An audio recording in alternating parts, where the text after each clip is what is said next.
અનંત ગુણ ભૂષિતે શિવ વિરંચિદે વસ્તુતે ઘના ઘનની ભે સદા ધ્રુવ પરાશરાભિષ્ટતે વિશુદ્ધ મથુરા તટે સકલ ગોપ ગોપી વ્રતે કૃપા જલધિ સંશ્રિતે મમ મનઃ સુખમ ભાવે. આ શ્લોક ઉપર આપણે લગભગ છેલ્લા 2 રવિવારથી ચિંતન કરી રહ્યા છે. ધ્રુવ પરાશરાભિષ્ટતે. શ્રી યમુનાજીની કૃપાથી ધ્રુવજીને ભગવાન શ્રી કૃષ્ણના દર્શન થયા. ભગવાન નારાયણ ધ્રુવજીની ભક્તિથી પ્રસન્ન થઈને પોતે દર્શન આપવા પધાર્યા છે. ધ્રુવજીએ સકામ ભક્તિ કરી હતી. શ્રી યમુનાજી ખૂબ કૃપાળુ છે. નિષ્કામ ભક્ત હોય છે એમને પણ ભક્તિમાં સહાયતા કરે છે, અને કદાચ કોઈ સકામ ભક્ત પણ હોય એને પણ સહાયતા કરે છે. ધ્રુવજીનો આખો પ્રસંગ આપણે શ્રીમદ ભાગવતજીમાં અનેક વાર શ્રવણ કરીએ છીએ, પણ એ જ પ્રસંગના હજી વધારે ઊંડાણમાં આપણે ઉતરીએ તો ધ્રુવજીનો પ્રસંગ એ અત્યંત માર્ગદર્શક છે. એક 5 વર્ષનું બાળક જ્યારે પિતાના ખોળામાં બેસવા જતું હોય અને સોતેલી માના વેણ, કઠોર વેણ એને જ્યારે શ્રવણ કરવા પડે ત્યારે એની મનોસ્થિતિ એ વખતે શું હશે આપણે કલ્પી નથી શકતા. अगर तुम चाहते हो कि तुम अपने पिता के गोद में बैठो तो तुम नारायण की तपस्या करो, उनको प्रसन्न करो और उनको बोलो कि मेरी कोख से तुम्हें जन्म.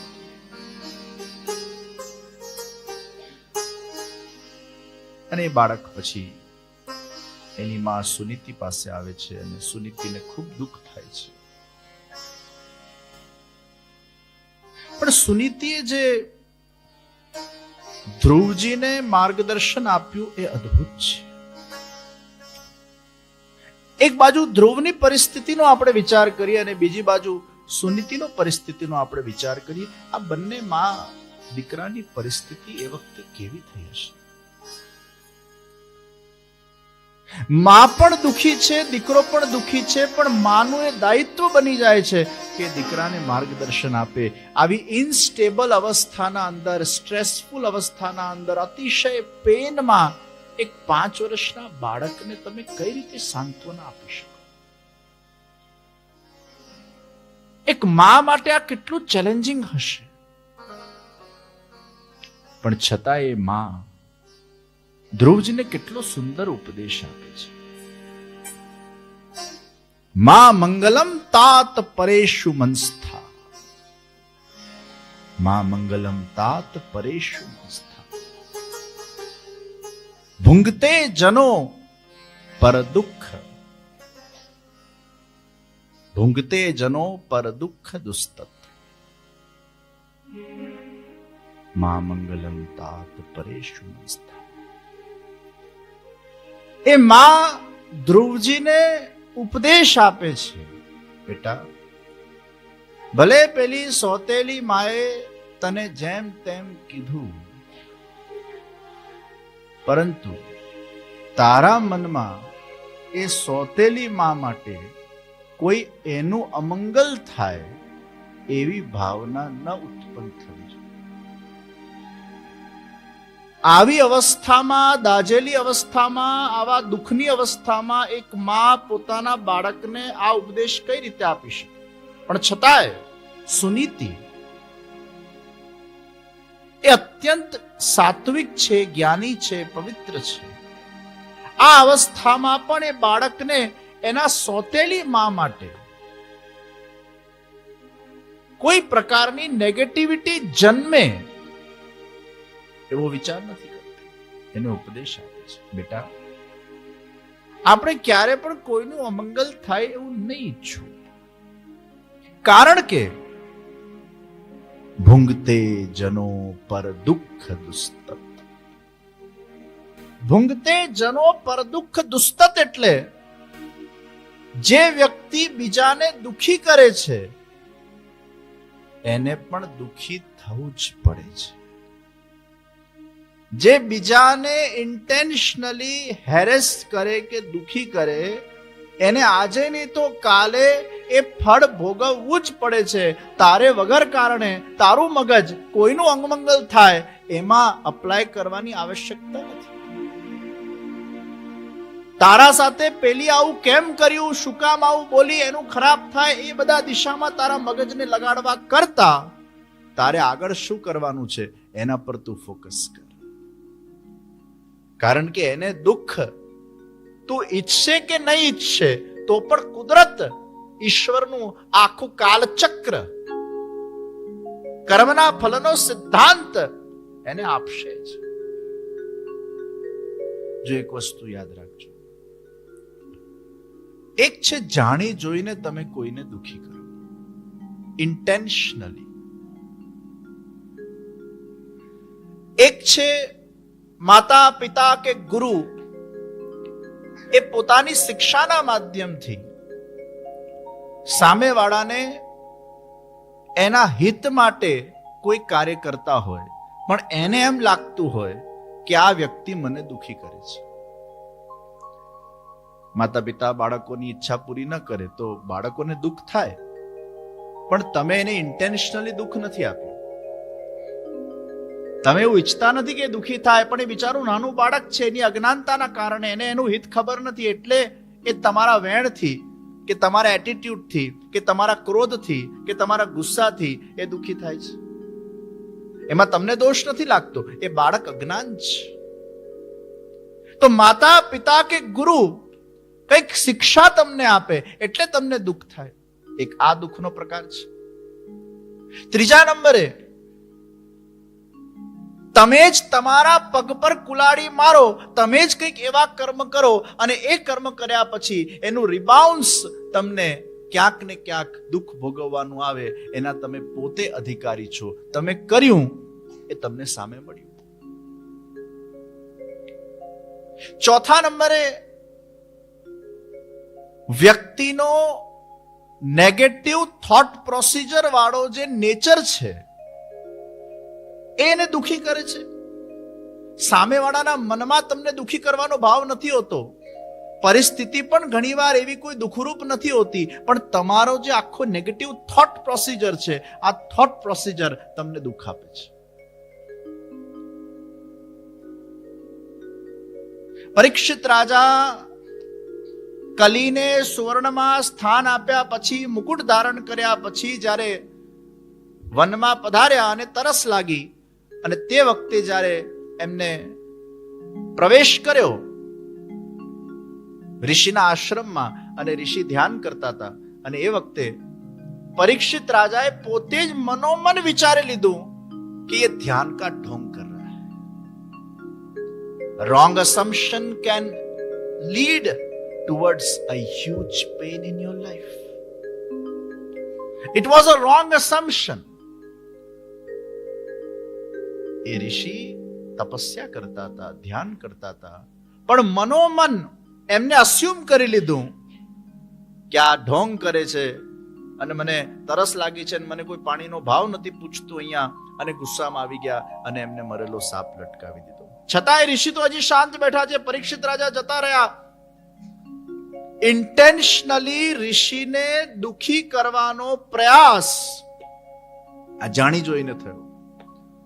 એ ઋષિએ તમને કઈ બે શબ્દ કીધેલા, એ ઋષિએ તમને કઈક ગુસ્સો કર્યો હતો, એ ઋષિએ તમને કઈક માર માર્યો હતો, એ ઋષિ તો ચૂપચાપ આંખ બંધ કરીને બેઠા છે, એને ખબર નથી રાજા આવી ક્યારે ગયા, એને ખ્યાલ પણ નથી, પણ જાણી જોઈને તમે એને છંછેડ્યા, છતાંય ઋષિ શાંત બેઠા છે અને ઋષિ પુત્ર આવીને શ્રાપ આપે છે. આખો પ્રસંગ આપણે જાણીએ છીએ, પણ એટલે હું કહું છું કે જે અહીંયા ધ્રુવની માતા સુનીતિ ઉપદેશ આપી રહી છે, ભૂંગતે જનો પર દુઃખ દુસ્તત.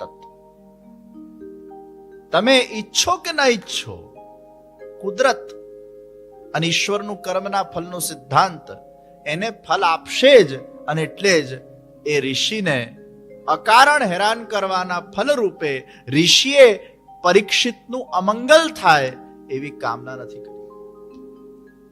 કોઈ જગ્યાએ પણ ઋષિએ ઋષિપુત્રને એમ કીધું હોય કે તે બહુ સારું થયું અને શ્રાપ આપ્યો. ઓન ધ કોન્ટ્રી, ઋષિએ ઋષિપુત્રને કીધું તે બહુ મોટી ભૂલ કરી. ભગવાન કૃષ્ણે જે રાજાનું રક્ષણ કર્યું, આ પરીક્ષિત છે, આ કોઈ સામાન્ય રાજા નતો, આ કૃષ્ણનો ભક્ત છે, આ પાંડવ વંશ છે, અને તેને શ્રાપ આપી દીધો. ઋષિએ અમંગલની કામના નથી કરી, છતાંય ક્યાંક ભગવાનની લીલા સ્વરૂપે એ શ્રાપની પ્રાપ્તિ રાજાને થઈ. એ પણ એમના માટે વરદાન નીવડ્યું, કારણ કે પેનમાં એમને એમ મળી ગયું. આ રત્નકણિકા છે, આ શબ્દો, અને આ રત્નકણિકા રૂપ શબ્દોને તમે તમારા મનમાં કંડારી રાખજો. પેનમાં યુ શુડ ગેટ એમ. રાજા પરીક્ષિતને પેનમાં એમ મળી ગયું. એમ એટલે ગોલ, લક્ષ્ય. પેનમાં એમ. ધ્રુવજીને પણ પેનમાં એમ મળી ગયું. એને પેન મળ્યું, મન નાખુશ થયું, રડ્યા, અને પેન પછી એમ. एक लक्ष्य मिला उनको. मां ने कहा जाओ वन में जाकर तपस्या करो. જીવનના અંદર આ ધ્રુવજીના ચરિત્રમાંથી એવા લાઈફ લેસન્સ આપણને પ્રાપ્ત થાય છે, એને શોધવા પડે. અને મેં જ્યારે એના પર ચિંતન કર્યું ત્યારે મને લાગ્યું કે આ ચરિત્ર આપણને ઘણા બધા લાઈફ માર્ગદર્શક લેસન્સ આપે છે. સૌથી પહેલું, જ્યારે જીવનમાં પેન મળે ત્યારે પ્રશ્ન નહીં કરો આ પેન કેમ આવ્યું છે. એ પેનમાંથી એમ શોધો. મને પણ 35 દિવસનો ખાટલો મળ્યો હતો, 35 દિવસનું પેન મળ્યું હતું. હું બેડ રેસ્ટ પર હતો, અત્યંત દુઃખદ અવસ્થામાં, સીધા સૂતા રહેવાનું, અને નીથી લઈને એન્કલ સુધી પગ ખુલ્લો હતો, ઓપન વુન્ડ હતું, એમાં પાછો ડોક્ટર આવીને ડ્રેસિંગ કરે. અતિશય પેન ઠાકોરજી આપ્યું, પણ એ પેનમાંથી એમ મળી ગયું. અને એ જ પેન વિવાયો વલ્લભયુત ઓર્ગેનાઇઝેશનને જન્મ આપતું જાય છે. એ જ પેન એ કથા કરવાની પ્રેરણા આપતું જાય છે. એ જ પેન એ કૃષ્ણ સંસ્કાર વર્લ્ડને સ્થાપિત કરવા માટેનો વિચાર આપતો જાય છે. એ જ પેન કવિતાને હૃદયમાંથી સ્ફુરાવી દે છે. એ જ પેન એ ગાવાની પ્રેરણા આપી દે છે. એ જ પેન એ જીવનમાં એક એમ આપતું જાય છે. એટલે ભગવાન જ્યારે જ્યારે પેન આપે ને, આ પેન શા માટે મને મળ્યું, શું કામ મને જ મળે છે, શું કામ ભગવાન મને આપતા હશે, આ બધા વિચારોમાં એનર્જી લગાડવા કરતા, ટાઈમ બગાડવા કરતા, ટાઈમ વેસ્ટ કરવા કરતા, આ પેન છે ને એવી અગ્નિ છે કે એમાં જ આપણે આપણા જાતના અંદરથી એ સ્વર્ણત્વને પેદા કરી શકતા હોઈએ છીએ. તપી તપી તપી તપીને વ્યક્તિ પોતાની સ્કિલને નિખારી શકતો હોય છે. આ અગ્નિ જોઈએ તો જ વ્યક્તિના અંદર જાગૃતિ આવે. અને એટલે જ પેન એમ આપે છે. અને એ એમ તરફ જ્યારે વ્યક્તિ આગળ વધે છે તો એને જીવનમાં ઘણું બધું ગેઇન થાય છે. પેન, એમ અને ગેઇન. તો પહેલા પેન, પછી એમ, પછી ગેન. ગેન કેમ થાય છે? કારણ કે એને કંઈક મળી ગયું, જીવવા માટેનું એક લક્ષ્ય. પેન તો નિમિત્ત બને છે. પછી સુનીતિએ મોટિવેશન આપ્યું. જીવનના અંદર મોટિવેશન જોઈએ તો સુનીતિએ મોટિવેશન આપ્યું. તુમ ચિંતા મત કરો. હવે સોતેલી માએ કીધું છે ને, નારાયણની તપસ્યા કર, જા, હવે તું જા જ, કર જ. બહુ સારી વાત કરી એને હવે ગંભીરતાથી લો. અને એટલે જ ધનંજયે પણ જ્યારે ચાણક્યનું અપમાન કર્યું અને ચાણક્યને લાત મારી અને પડ્યા, ચોટલી ખુલી ગઈ, એંગર રિઝોલ્યુશન. હવે આ ધનંજયને જ્યાં સુધી ઉખાડી નહીં ફેંકું ત્યાં સુધી મારી ચોટલી બાંધીશ નહીં. આ પેનમાંથી ગેન, પેનમાંથી એમ, એ પણ પેનમાંથી ઉત્પન્ન થયું છે. પેનમાંથી તમે તમારા જાતને ઉન્નત બનાવો. ડિસ્ટ્રક્ટિવ વિચાર ને બાજુ પર મૂકીને કન્સ્ટ્રક્ટિવ વિચાર તરફ તમે આગળ વધો. તમને કોઈનાથી પેન મળી હોય ને પછી તમે એના પાછળ જ પડી જાઓ, આદુ ખાઈને હાથ ધોઈને 10 જગ્યાએ ફોનો કરવાનું તમે ચાલુ કરી નાખો, 10 જગ્યાએ એને હેરાન કરવાનું ચાલુ કરી નાખો. આને કઈ રીતે હેરાન કરવા એની યોજનાઓ બનાવવામાં તમારું આખું ષડયંત્રોમાં તમે વ્યસ્ત થઈ જાઓ, પ્રપંચ કરવામાં તમે ટાઈમ બગાડો, તો તમારા ઈગોને સેટિસ્ફેક્શન મળશે. તમે એને પાડવા માટેના પ્રયાસો કરશો, પણ એમાં તમારી ઉન્નતિ શું થઈ? તમને શું ગેન થયું? તમને ખાલી એક ઈગો સેટિસ્ફેક્શન મળ્યો. હવે એ જ ધ્રુવ અગર જઈને પેલી સોતેલી માને કઈ રીતે મારે હવે હેરાન કરવી, એને મને આવા વેણ કીધા એટલે હવે સોતેલી માને હું આખા જિંદગી પર ત્રાસ આપતો જઉં, અને એવો જો એમ બનાવી લેતે કે આ સોતેલી માને હવે હેરાન જ કરવી, આપણે એના વિરુદ્ધમાં ષડયંત્ર ઉભા કરવા, તો ધ્રુવને શું ગેન થતે? એને પેનમાંથી એક સારો એન મળી ગયો, અને સુનીતિએ એને પ્રોત્સાહન આપ્યું. અને પછી જ્યારે આગળ વધ્યા ત્યારે ચોથા સ્ટેજ પર શું આવ્યું? પેન, એમ, ગેન, મોટિવેશન, અને પછી ગુરુ કૃપા. નારદજી એમને મંત્ર આપ્યો. યાદ રાખજો, જીવનના અંદર જ્યારે તમારે આગળ વધવું હોય ત્યારે ગુરુના આશીર્વાદ, એ ગુરુ દ્વારા પ્રાપ્ત થયેલું મંત્ર, એ તમને સહાયક થાય છે. સકામ ભક્તિમાં આગળ વધવું હોય કે નિષ્કામ ભક્તિમાં આગળ વધવું હોય, એક મંત્ર જોઈશ. એ મંત્ર આપણને વધુ ને વધુ પરિપક્વ બનાવે છે. મંત્ર આપણને વધુ ને વધુ પ્રભુના નિકટ લઈ જાય છે. મંત્ર આપણને શક્તિ આપે છે, સહન શક્તિ આપે છે, એક પોઝિટિવ ઉર્જા આપે છે. એ પ્રભુ સાથે આપણી કનેક્ટિવિટીને વધારે છે, એ પ્રભુને પ્રસન્ન કરે છે. એટલે મંત્ર પ્રભુ સુધી પહોંચવા માટે, નારાયણને પામવા માટે વચ્ચે ગુરુ આવી ગયા. અને એટલે જ ભગવાને આખું આ સિક્વન્સ જ એ રીતે સેટ કરી કે ડાયરેક્ટ એને તપસ્યા કરવા નથી મોકલી આપ્યો, પણ પહેલા એને માર્ગદર્શન આપ્યું. આ મંત્ર કર. કયો મંત્ર કર? ઓમ નમો ભગવતે વાસુદેવાય. ક્યાં કર? કઈ જગ્યાએ કરવાનો? તત્તાત ગચ્છમ ભદ્રમ. નારદજી કે છે તત્તાત ગચ્છ ભદ્રમ તે શ્રી યમુનાયાહ તટમ શુચિ. તત્તાટ ગચ્છ ભદ્રમ તે યમુનાયાહ તટમ શુચિ. પુણ્યમ મધુવનમ યત્ર સાનિધ્યમ નિત્યદા હરેહે. જ્યાં સાક્ષાત હરિ બિરાજમાન છે, એ યમુનાજીનો તટ છે. હે ધ્રુવ, તત્તાત ગચ્છ ભદ્રમ તે, વહાં જાઓ, યમુનાજી કે તટ पे જાઓ. તો મંત્રનું માર્ગદર્શન આપ્યું. ક્યાં જઈને આ અનુષ્ઠાન કરવાનું છે એનું માર્ગદર્શન આપ્યું. અને એટલે જ આપણા ત્યાં ગુરુ પાસે મંત્રને પ્રાપ્ત કરવાનો આખો એક પ્રકાર છે.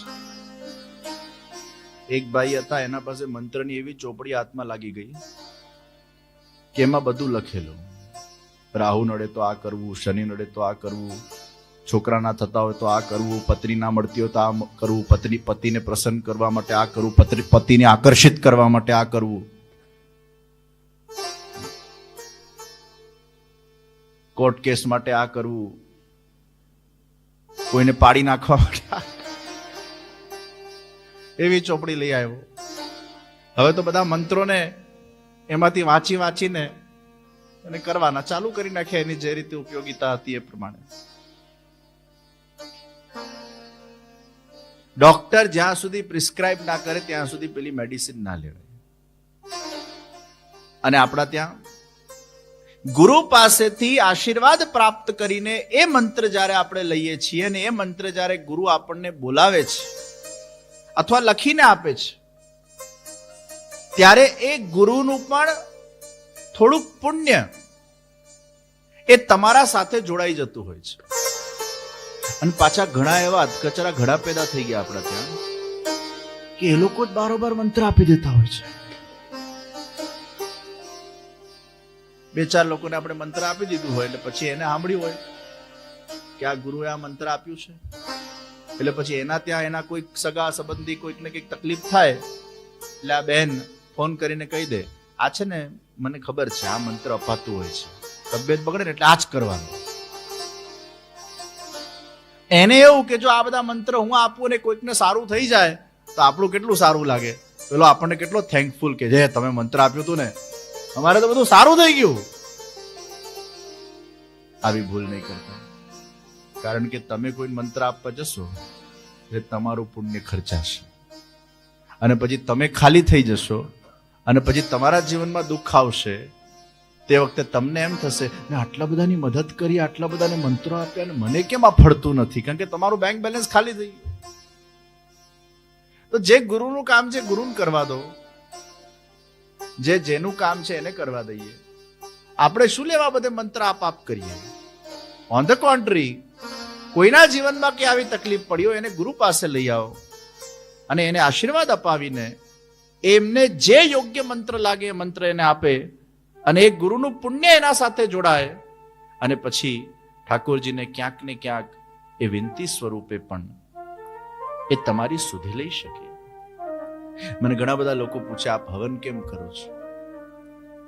એટલે હું બધાને જવાબ આપું કે હું હવન એટલે કરું છું, હવન મારા પોતાના માટે નથી કરતો, પરંતુ એવા ઘણા બધા જીવો છે કે મને ખબર પડી હોય કે એમના જીવનના અંદર કંઈક ને કંઈક દુઃખ છે, સ્ટ્રેસ છે, કોઈ હેલ્થ પ્રોબ્લેમ હોય, કોઈ વેલ્થ પ્રોબ્લેમ હોય, કોઈ બીજા ઉતાર ચઢાવના અંદર એ લોકો હોય અને જ્યારે મને જાણ થાય પછી એ લોકોને હું મંત્ર આપું ત્યારે એ બધાને યાદ કરીને હું રોજ મારા હવનમાં પણ આહુતિ આપતો હોઉં છું.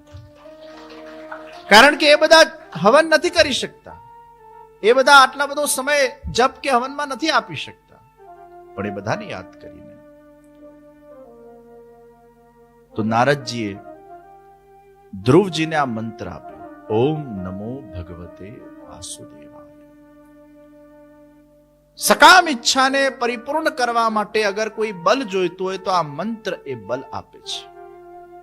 અને આ મંત્ર ભલે તમે ઘણી બધી વાર સાંભળેલો છે, આપણે હરિસંકીર્તનમાં તો આ મંત્ર કરતા જ હોઈએ છીએ, અષ્ટાક્ષર મંત્ર પણ આપણે કરતા હોય છે, પણ છતાંય અષ્ટાક્ષર મંત્ર બધાને ખબર છે, પણ જ્યારે નામ દીક્ષા આપવાની હોય ત્યારે બાળકને આપણે ગુરુ પાસે લાવીએ છીએ. એ ગુરુના સ્વમુખે 3 વાર શ્રી કૃષ્ણ શરણમ મમ એ જ મંત્ર ભલે આપણને આવડતો હોય તો પણ ગુરુ મુખેથી એ કાનમાં બોલવામાં આવે અને પછી એ કંઠી પહેરાવવામાં આવે. આ આપણો આખો પ્રકાર છે.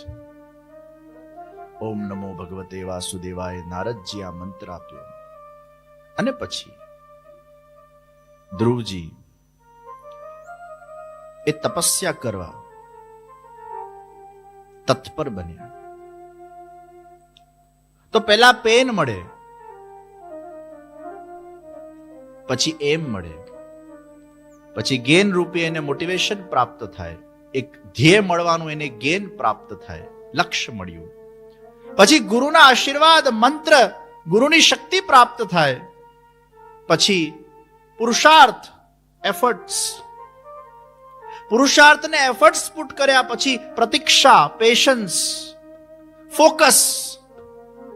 આ લાઈફ લેસન આપણને પ્રાપ્ત થયા છે કે કઈ રીતે જીવનના અંદર તમે તમારા સંકલ્પોને સિદ્ધ કરી શકો, તમારા લક્ષ્ય તરફ આગળ વધી શકો. આ ધ્રુવજી આપણને શીખવાડી રહ્યા છે કે એફર્ટ્સ, પુરુષાર્થ, પણ યાદ રાખજો એ પુરુષાર્થ કરતા કરતા થાકવાનું નથી, એમાં પેશન્સ જોઈશે, એમાં ફોકસ જોઈશે. તમારે સતત કન્સિસ્ટન્ટલી ફોકસ્ડ રહેવું પડશે. અને પછી જઈને ભગવાન નારાયણ પ્રગટ થાય. અને નારાયણ જ્યારે પ્રગટ થયા, યોંતઃ પ્રવેશ્ય મમ વાચમિમામ પ્રસુપ્તામ સંજીવયત્યખિલ શક્તિધર સ્વધામ્ના યોંતઃ પ્રવિશ્ય મમ વાચમિમામ પ્રસુપ્તામ યોંતઃ પ્રવિશ્ય મમ વાચમિમામ પ્રસુપ્તામ. હે પ્રભુ, આપ मेरे अंदर प्रविष्ट होइए. संजीवयत अखिल शक्तिधर स्वधामना. हे प्रभु, आप ही मेरी सोई हुई वाणी को जगाते हैं. हे प्रभु, आप मेरे अंदर प्रविष्ट होकर मेरे अंग अंग को आप चेतना देते हैं। हे प्रभु, आप ही मुझे शक्ति प्रदान करते हैं। हे प्रभु, आप ही मेरे अंतर्यामी हो, आप ही मेरे स्वामी हो। ધ્રુવજીએ અંતર હૃદયના અંદર જ્યારે પોતાના અંતર્યામી એવા પુરુષોત્તમને નમન કર્યા છે અને એ અંતર્યામી પુરુષોત્તમ એમના સામે જ્યારે સાક્ષાત પ્રગટ થઈ ગયા, શંખ લગાડ્યો અને ત્યારે એમની સકામ ઈચ્છાઓ ભગવાન નારાયણે પરિપૂર્ણ કરી છે.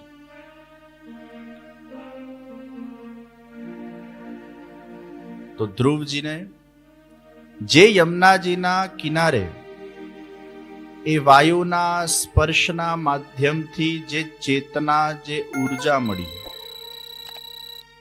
યમુનાજીને સ્પર્શ કરીને એ વાયુ ફલને લાગતી અને ફલને ખાતા એમનું પોષણ કરતા.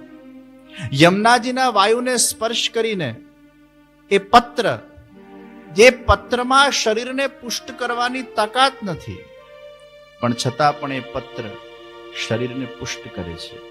યમુનાજીને સ્પર્શ કરીને વાયુ ધ્રુવજી શ્વસે છે અને એમાં એમનું પોષણ થાય છે.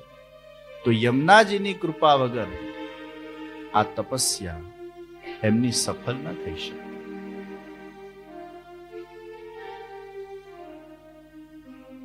એટલે જ અનંત ગુણભૂષિતે શિવ વિરંચિતે વસ્તુતે ઘના ઘનનિભે સદા ધ્રુવ પરાશરા ભીષ્ટતે. આ ધ્રુવજીને પણ જે યમુનાજીએ પોતાના જલના માધ્યમથી, પોતાના જલના પ્રસાદી વાયુના માધ્યમથી અને પોતાના આદિદૈવિક સ્વરૂપની કૃપાના માધ્યમથી ભક્તિની શક્તિ પ્રદાન કરી અને ભગવાન નારાયણને મેળવી આપવામાં યમુનાજીનો જ મોટો હાથ છે. તો ગુરુ કૃપા થઈ, શ્રી યમુનાજીની કૃપા થઈ અને નારાયણની એમને ઉપલબ્ધિ થઈ. એટલે ધ્રુવ પરાશરા ભીષ્ટતે. પરાશરજીને પણ તપ કરવા માટે યમુનાજીનો ઘાટ પ્રાપ્ત થયો અને જ્યારે એમને પણ તપ કર્યું, શ્રી યમુનાજીની કૃપાથી એ તપસ્યા એ ફલીભૂત થઈ છે. તો યમુનાષ્ટકની આ શૃંખલામાં આજે આટલું જ રાખીને વિશેષ આ જ વિષયને આગળ વધારતા, અનંત ગુણભૂષિત આ શ્લોકને આગળ વધારતા આવતા રવિવારના સત્સંગમાં આપણે બધા જ એનો લાભ લઈશું.